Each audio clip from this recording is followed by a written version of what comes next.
Hello my dear friends, we are in love with this small word the, 3-letter word the, that is the definite article. We have come a long way now, just 1 or 2 more points. That's one is like this. So you can say queen, queen, king, you can say, isn't it? So the queen, you can say the queen, the king, depending on. So suppose, as I said, once there lived a queen, the queen was. Yes. Once there lived a king, the king was very kind. The queen was very hospitable. You can say like that. But when king and queen and pope also, see, pope, such nouns are, see for example we say like Queen Elizabeth. Queen Elizabeth, King John, King John, Queen Victoria, Queen Victoria, Pope John, Pope John, the Pope John the 23rd, like this. You should never use the. You can use the with Pope, the Pope, like the Queen. You can say Pope, the Pope visited India. Yes. Pope is to visit India. That you can. The Pope is to visit India, you can say. But when you say Pope John 23rd is to visit India, don't use that. I hope you understand. That means we can use that with Queen, King, Pope. But when these words are followed by, immediately after that there is a name, do not use. Why?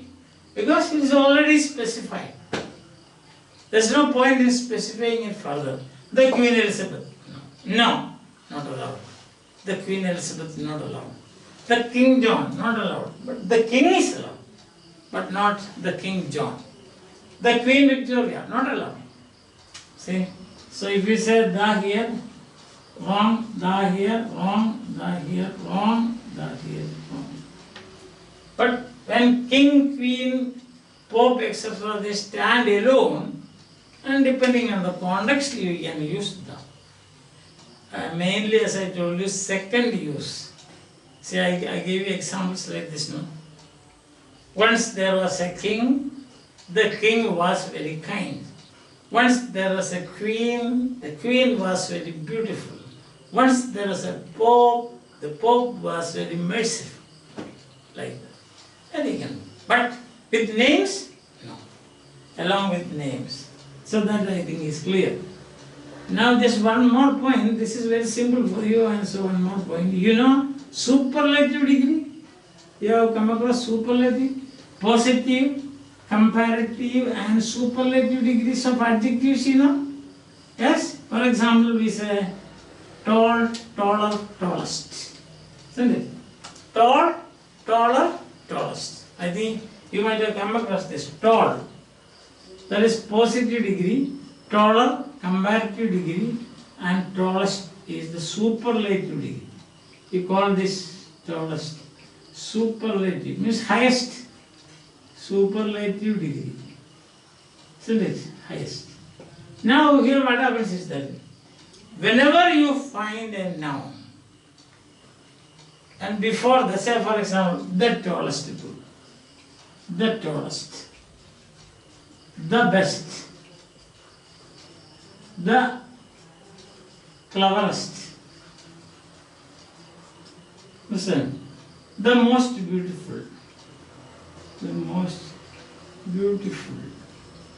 and so on. So that means when a noun is used, qualified by the superlative degree of an adjective, you must use the. Simple, very simple and straightforward. So he is the tallest boy in the class. She is the best student in the class. He is the cleverest boy in the class. She is the most beautiful girl in the class. That's all. Very simple. So when you find, suppose you get a test frame like this. Ashok is tallest boy in the class. So you are asked to correct this. What will you do? You should insert the. That's all. Why? Because here this is superlative.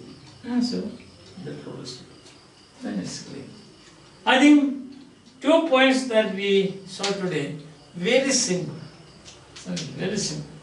So definitely testing time will follow.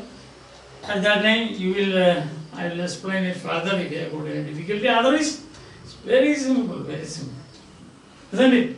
So you have got 2 points. One, king, queen, pope, etc. you can use the. But then they are followed by, after that the name is given, do not use them. Okay, simple.